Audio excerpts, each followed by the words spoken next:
Come see us on tour. We're going to be in Baltimore, Hartford, Connecticut, Syracuse, Atlantic City, Levittown, New York, Cohoes, New York, and Providence, Rhode Island.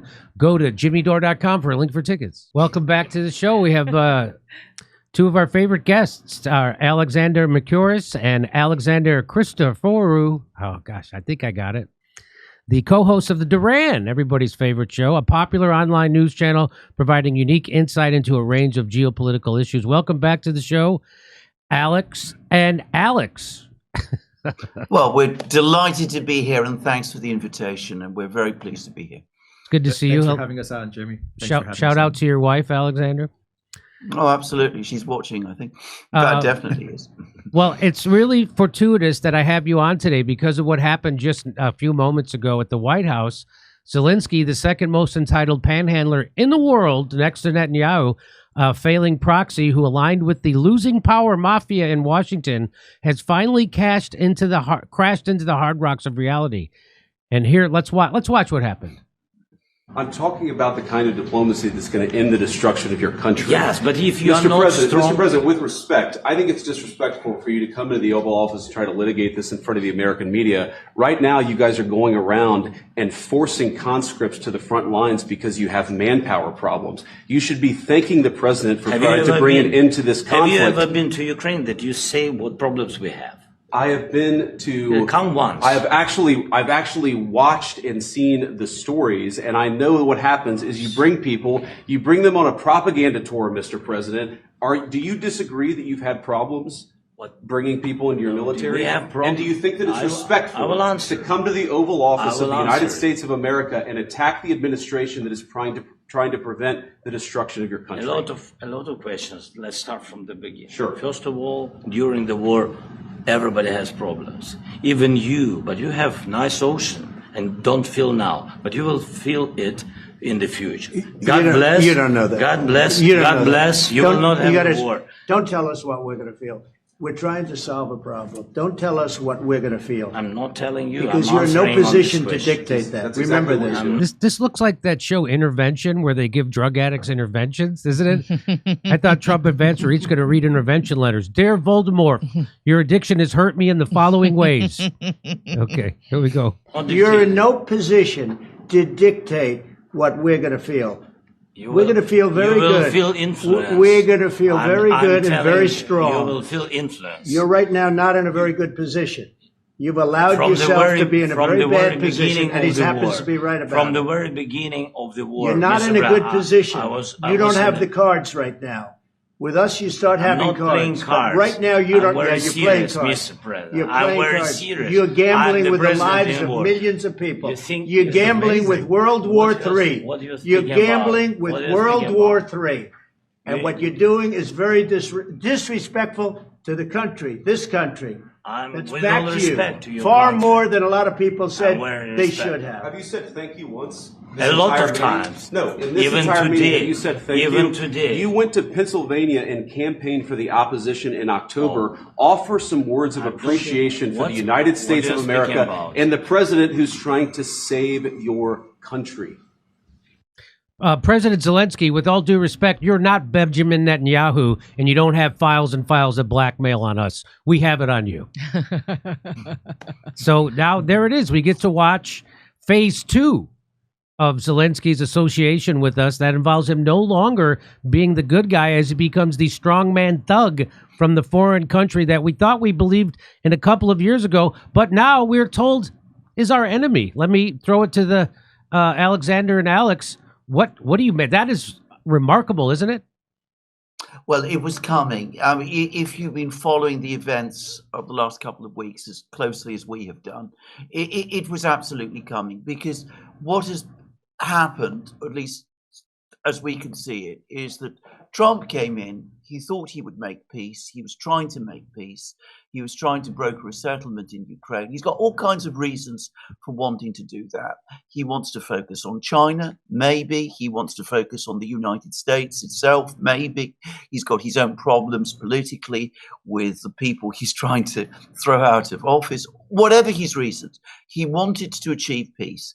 And what he discovered very quickly is that the Ukrainians, Zelensky at least, is not interested in the kind of peace that Donald Trump wants. So from that moment on, it was going to become a crash. It's taken time to get there, not very much time, but sooner or later, and this has come very fast, actually, especially unsurprisingly, given Zelensky's personality, we see that the Americans have finally lost patience, at least this administration has done, and they've come to the conclusion that Zelensky really isn't interested in playing ball with them. So this was, if you like, programmed to happen. And it's now happened. It's not as surprising to those who follow this conflict closely as we do, as it might be to others who have not. Well, that looks to me like what we call the Bin Laden box step. That's why you have to read the fine print, Zelensky, because this is going to be your retirement program when we false flag ourselves and then blame you, just so you know.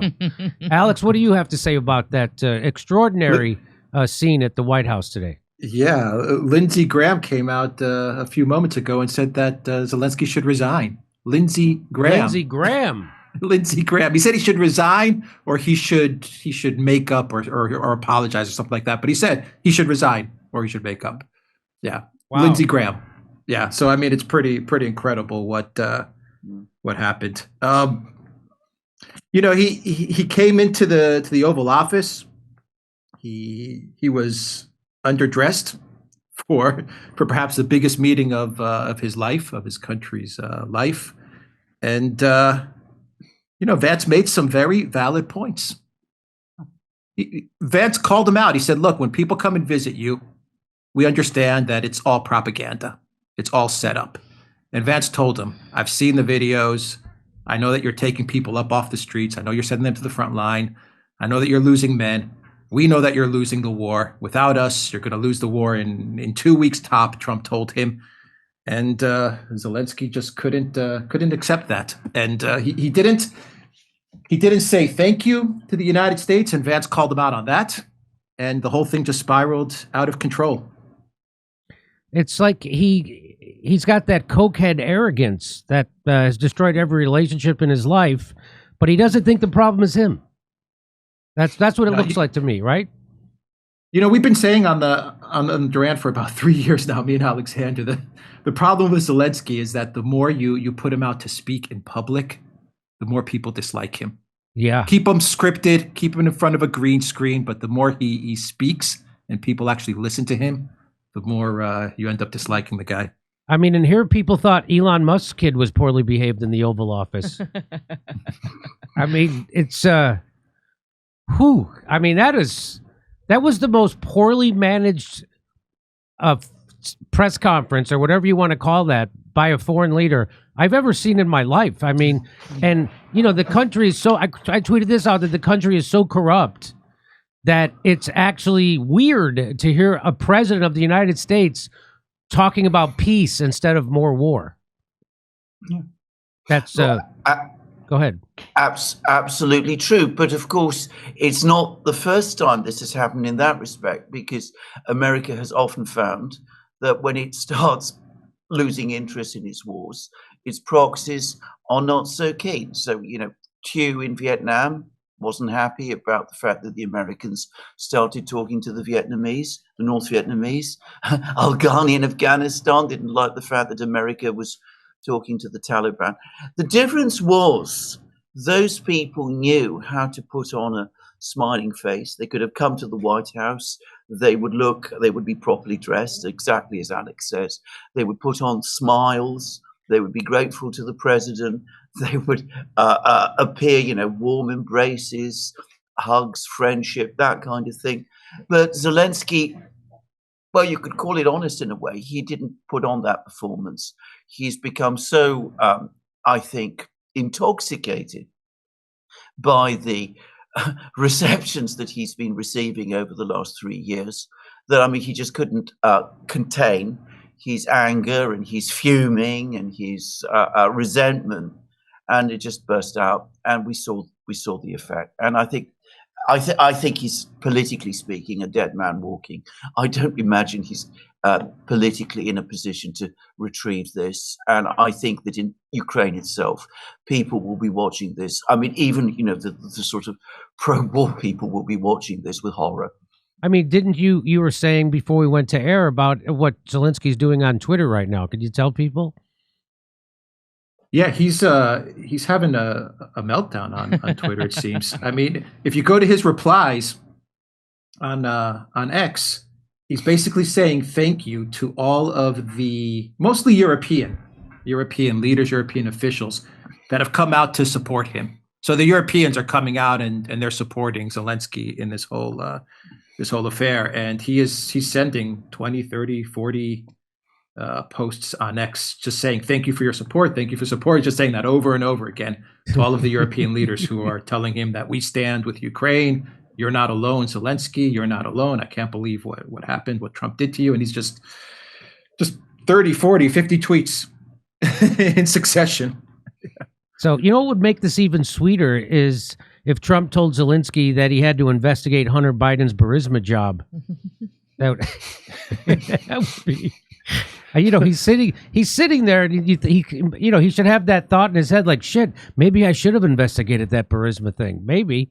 So Trump actually went on to say that this is great television. Let's watch. Here we go. She's asking, what if Russia breaks the ceasefire? What if anything? What if a bomb drops on your head right now? Okay? What if they broke it? I don't know. They broke it with Biden because Biden, they didn't respect him. They didn't respect Obama. They respect me.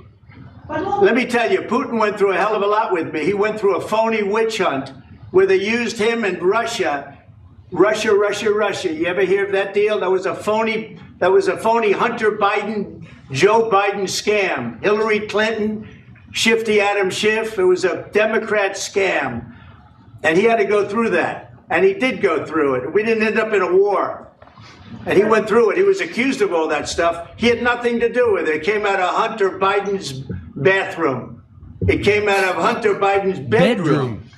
It was disgusting. And then they said, oh, the laptop from hell was made by Russia. The 51 agents. The whole thing was a scam. And he had to put up with that. He was being accused of all that stuff. All I can say is this.